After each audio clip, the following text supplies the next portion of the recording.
Paramasukadam Kevalam Jnanamurtim Dvandvatitam Gaganasatrusham Tattvamasyaadilaksham Ekam Nityam Vimalamachalam Sarvadhi Sakshibhutam Bhavatitam Trigunarahitam Sadgurum Tam Namami. Nithyananda, all of you, and welcome to day 7 of Paramashivoham Level 1. So, we just finished 108 asana sequence, the Prathama Krama, and Swami says again and again that it is yoga is way to align your body to the cosmos, preparing your body to so that the consciousness, super consciousness, can land in your body.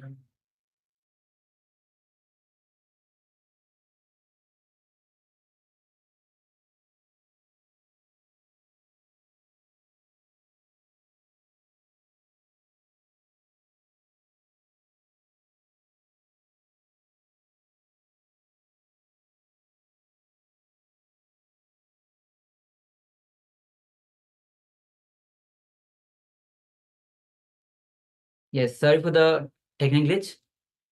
And with this intense 108 asana sequence, let us share your experience of yoga. Any breakthrough that you had through yoga, or how the yoga itself you are experiencing in your life. Did you have any powerful clicks? Do you have any powerful shift in your inner space? Take a moment and let us share. Meanwhile, also get ready for the power manifestation. You can have the blindfold ready with you, piece of cloth with you.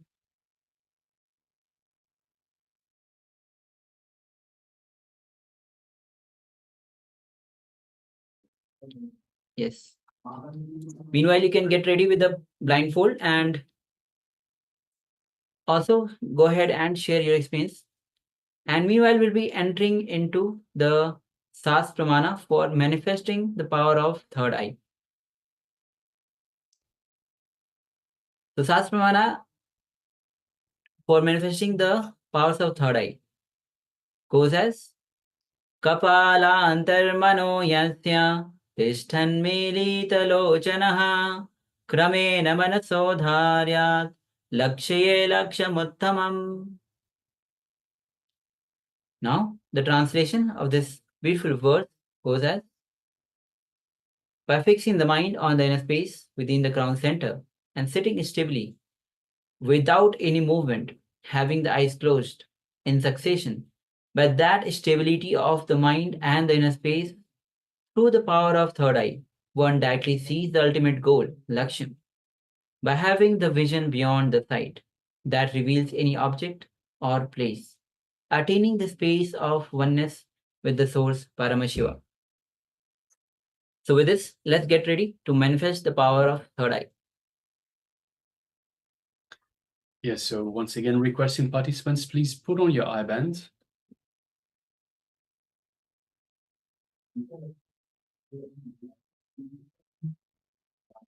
So as usual, the first power manifestation after the yoga is the power of the third eye vision, for which we request eye bands or some cloth, some kind of eye covering, such that you cannot see through this eye covering.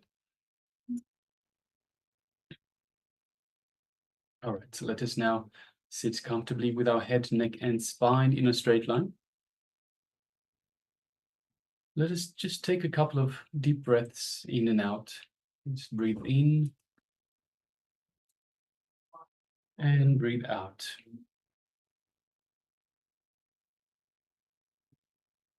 Breathe in and breathe out. Breathe in and breathe out. And let us just feel relaxed. And from this relaxed feeling, let us start unclutching from every thought, every emotion, every worry, every fear. Let's just unclutch from everything, both inside and outside. This is just our time with Swamiji, connecting to Swamiji. So let us continuously unclutch anytime our brain, our mind pops some thought or emotion or worry into our head, let us just unclutch again and again, coming back to a space of unclutching, a space of restful awareness. Now let us move our gaze to the Anandagandha region, just below the heart center. Let us invoke Swamiji in our heart center, in our Anandagandha. So that is just by mere remembrance of Swamiji in our inner space, in our Anandagandha, invokes the Master in our inner space. And as we do, let us feel the love and compassion, the infinite grace that Swamiji is radiating, showering upon us. Just take a moment and feel this love and compassion, His infinite grace in your inner space.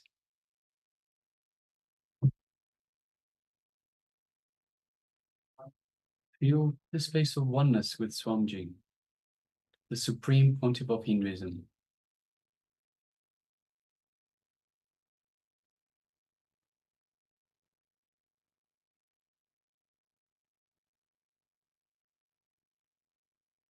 Now let us just gently move our gaze to the third eye, situated between the eyebrows. And through our third eye, let us look into Swamiji's third eye. So visualize you are looking into Swamiji's third eye. And as you do so, you're creating a connection, like a spiritual, energetic cord from your third eye into Swamiji's third eye. So just take a moment and feel this connection. Feel the energy build up in your third eye, as your third eye is awakened, energized.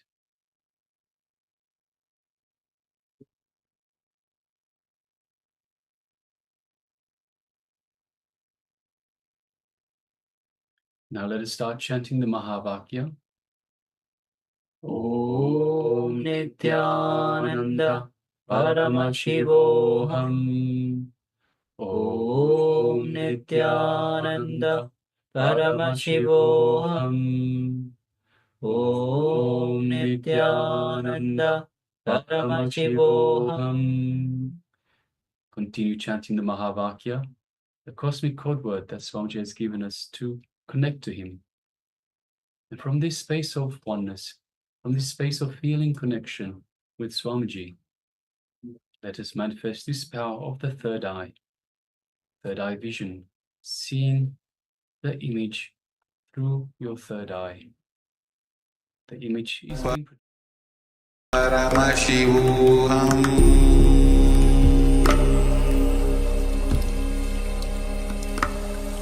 Om Nithyananda Paramashivoham.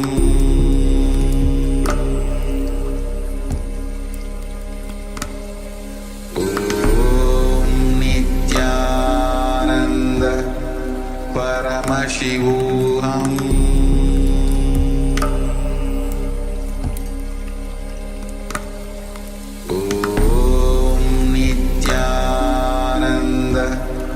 Paramashivoham.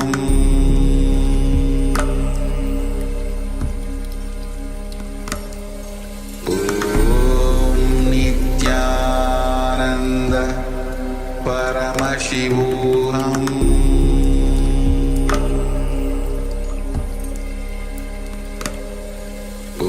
Om Nithyananda Paramashivoham.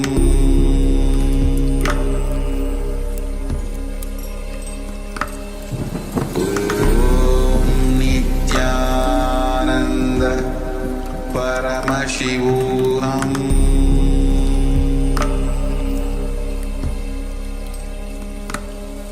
Om Nithyananda Paramashivoham.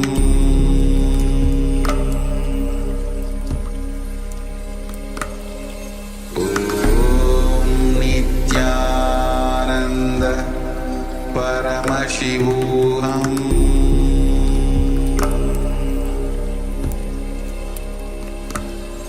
Om Nithyananda Paramashivoham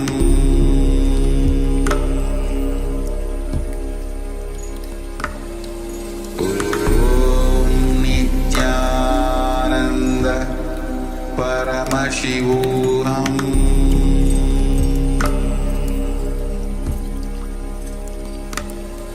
Om Nithyananda Paramashivoham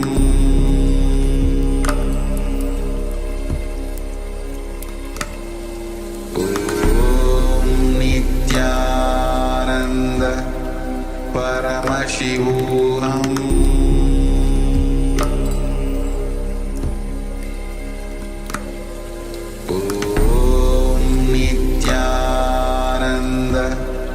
Paramashivoham Om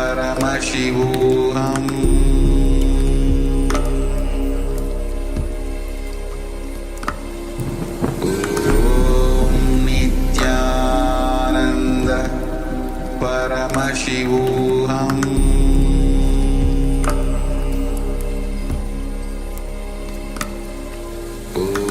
Om Nithyananda Paramashivoham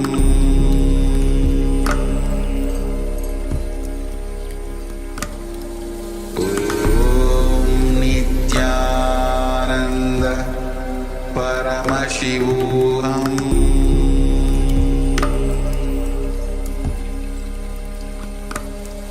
Om Nithyananda Paramashivoham Om Nithyananda Paramashivoham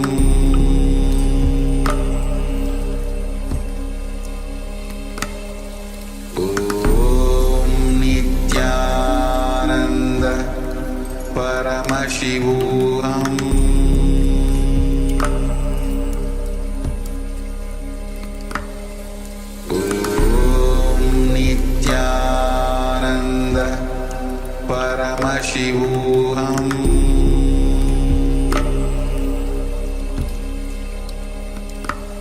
Om Nithyananda Paramashivoham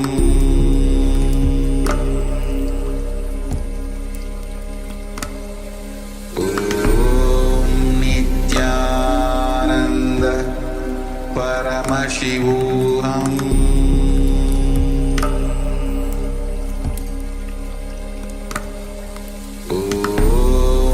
Nithyananda Paramashivoham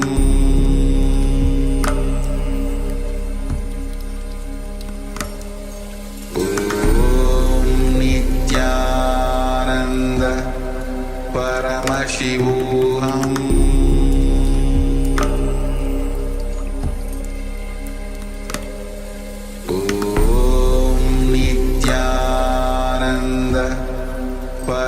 Paramashivoham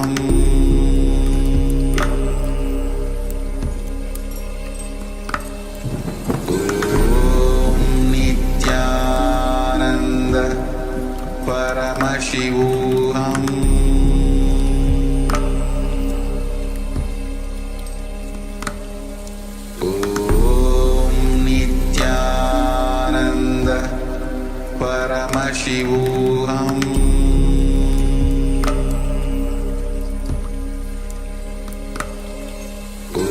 Om Nithyananda Paramashivoham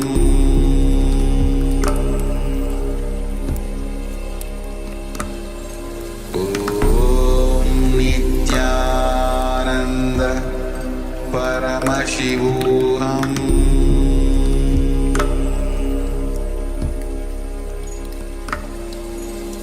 Om Nithyananda Paramashivoham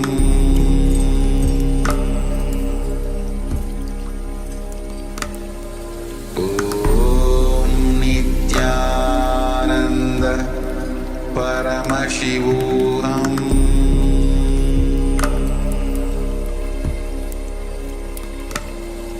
Om Nithyananda Paramashivoham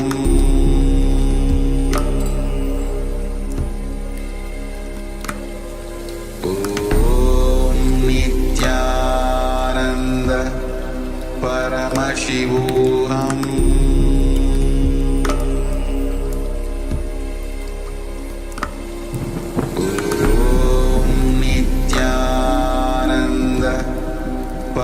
Paramashivoham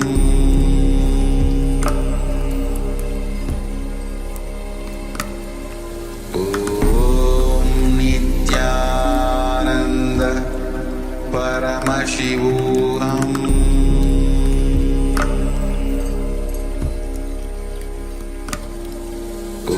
Om Nithyananda Paramashivoham Paramashivoham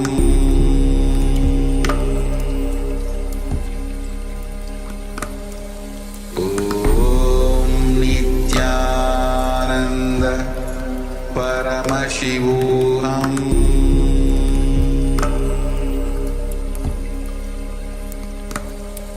Om Nithyananda Paramashivoham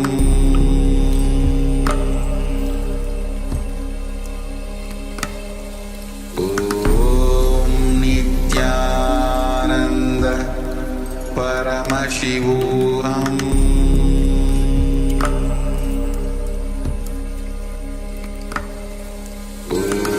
Om Nithyananda Paramashivoham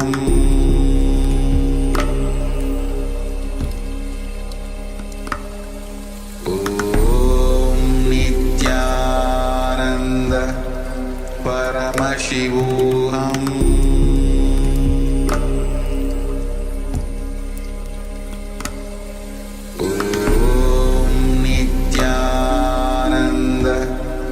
Paramashivoham Om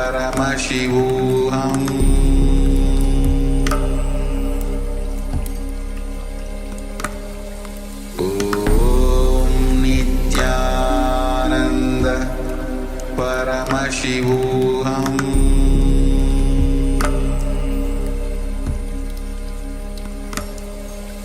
Om Nithyananda Paramashivoham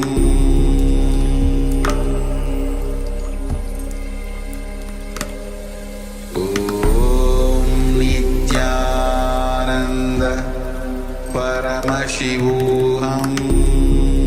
Nithyananda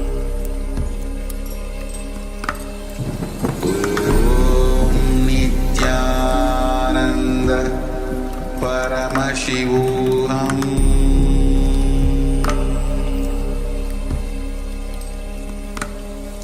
Om Nithyananda Paramashivoham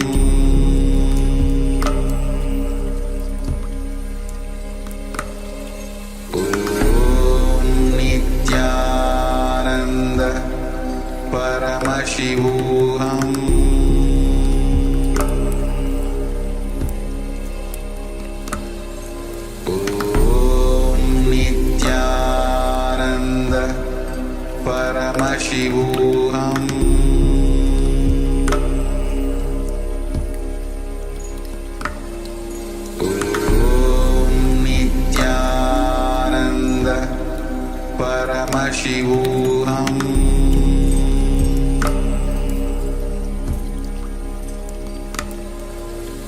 Om Nithyananda Paramashivoham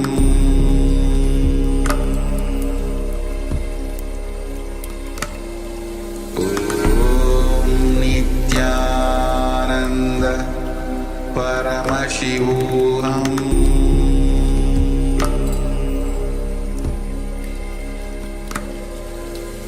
Om Nithyananda Paramashivoham